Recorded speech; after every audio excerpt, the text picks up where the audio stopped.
Hi everyone, it's Andy from Hobby Headquarters. Today we're going to be looking at weathering model tanks, specifically the Takom Blitz 1/35 scale Panzer 3M that we are working on and doing multiple videos on.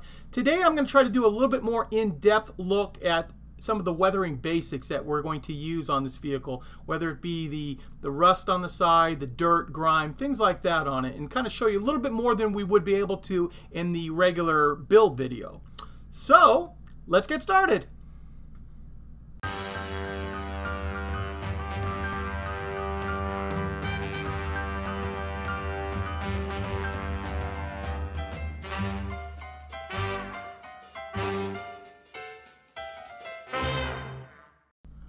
Next, we're going to start creating our scratching and chipping effect on here.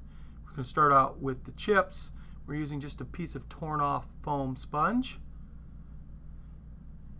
and using our color, or chipping color, which I will put on the bottom of the screen right now.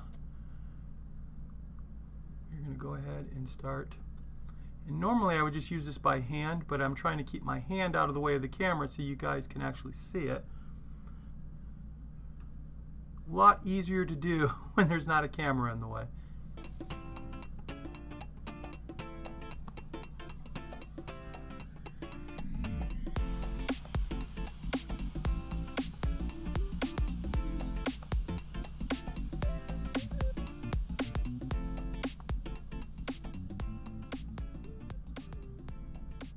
And we want to put chips, scratches everywhere we think that guys would be grabbing onto stuff and wearing the paint off.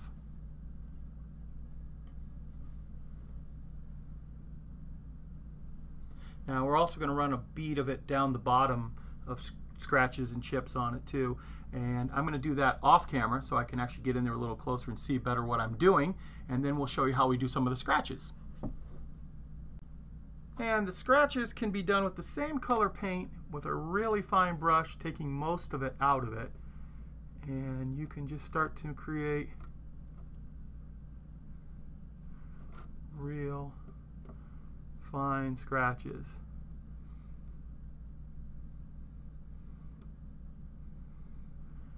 And it takes a little bit of time, obviously, because you can see they're creating very small amount, but you don't want to put too much paint on all at once, or the scratch becomes really large and kind of unrealistic. Like even that one's a little bit too big, so we'll probably try to tone that down. If you get anything like that, take your base color, put a little bit on right here, and we're going to kind of create some rub marks around it.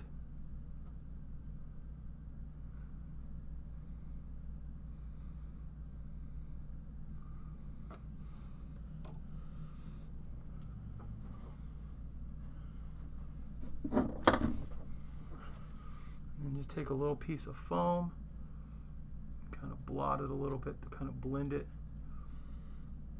and it'll create more of a rub slash scratch where part of it didn't go all the way through the paint but lighten the paint a little bit there, just like that.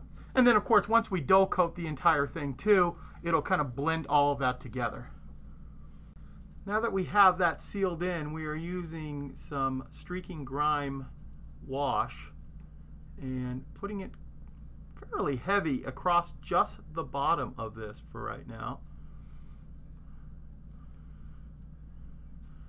And I know it looks very, very thick. And then we can put a little bit, just a little bit on the top. We've cleaned off part of the brush. We don't want it as heavy.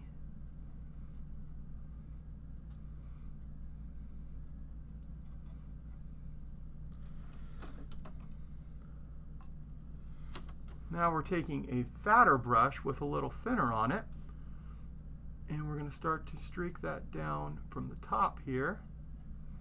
Give it a little grime, but then on the bottom we're just going to like stipple it. And right away, carefully too, because we don't want to knock these screens off, or these side skirts off. And right away you see how it starts to blend it in. You can do random patterns just to create it to look like that's all the stuff that's been kicked up as the tank moves along the ground.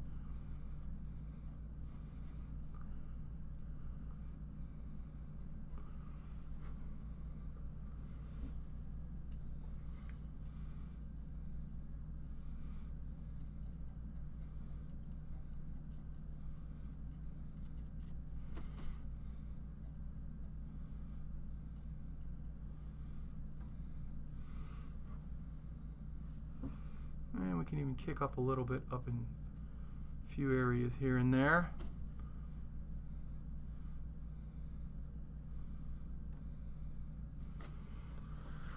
Okay, I'm going to finish this up to let it dry, and then I'll show you what it looks like once it dries. Now that's dried, we're using a little lighter rust color in very, very small amount, applying it in areas that we think rust may have started to accumulated too. But you want to do very, very small amounts of this because this is pretty bright orange.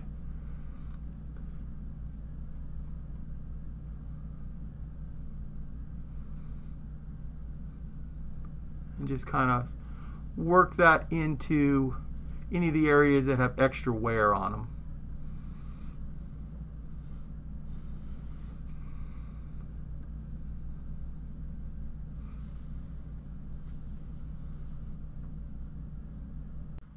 And now what we want to do, now that that is fairly dry, we don't want it completely dry, we're going to take our big flat, or a round brush I should say. We've dipped it in some clean thinner, and now we're just going to use a little light sienna pigment powder. And we want to have it the thinner on it because it's going to make it kind of muddy and chunky, but when it dries, it'll dry dusty and like dried up dirt has accumulated on it. We don't want to put a lot on here.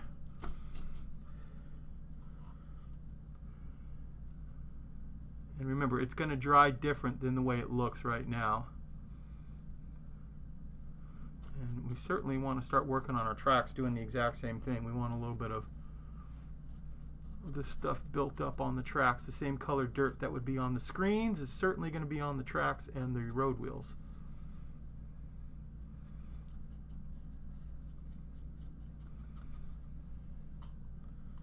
And you can even put a little bit of some dry powder on there too.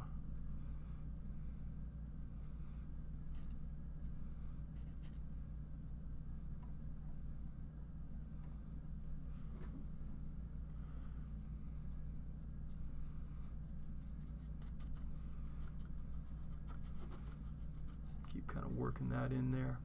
So I'm going to let this dry for probably about 15 minutes, and we're going to come back and show you how much different it looks once it dries. And actually, while we're letting that dry, I can show you a little bit easier on the front tracks, doing the exact same thing. You can see how this is starting to dry up front, and we're just using more light sienna. And it looks very dark right now, I understand that. But you'll, like I said, be amazed at how much lighter it's going to dry. And it's not going to look like mud once it dries either. It's going to actually look like just caked on dirt.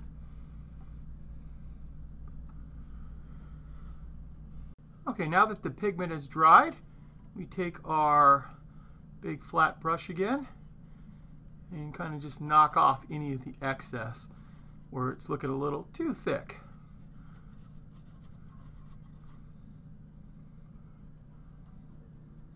And see, it still leaves just behind a little bit of area that's got a little bit of the dust and dirt area.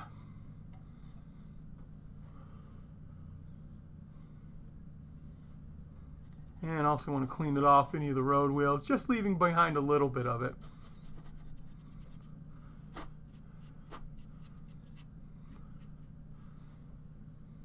Now we're going to do a little bit of rust on the muffler and tailpipes. I'm right now using that same color that I use for chipping as our base color underneath. So we're going to paint that completely. Let that dry, and I'll show you the next step in a couple minutes. Now is the time. We're just taking a little bit of Tamiya's black panel wash. We want to have some of these things, the highlights, some of like the seams and stuff pop back out again.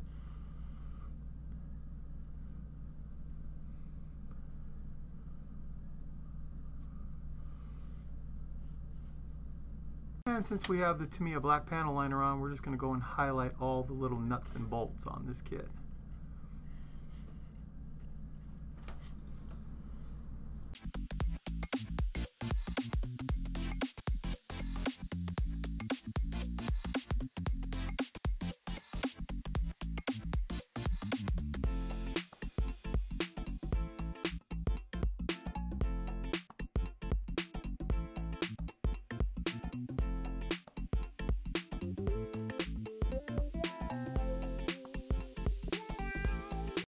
And here is what the vehicle looks like with all of the weathering dry. Now what I'll do now is I'll just turn on the turntable to give you guys a little 360 view of how the weathering turned out in all the different surfaces.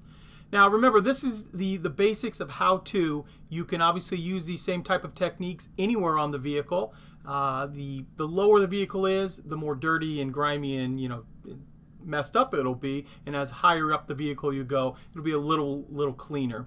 Now I do plan on doing a little bit more weathering here and there just for the final reveal when we put the actual build video for this Panzer III out, but this will give you the basics and how we achieved all of those, a little bit more in depth too than what we'd be able to do on a regular build video. And there you go, guys. I hope you enjoyed this video. If you did, please like and subscribe to our channel. If there's anything else you'd like to see get built up, please put it down in the comment center down below. And I want to thank you guys as always for watching, and please stay tuned. We have many more videos coming.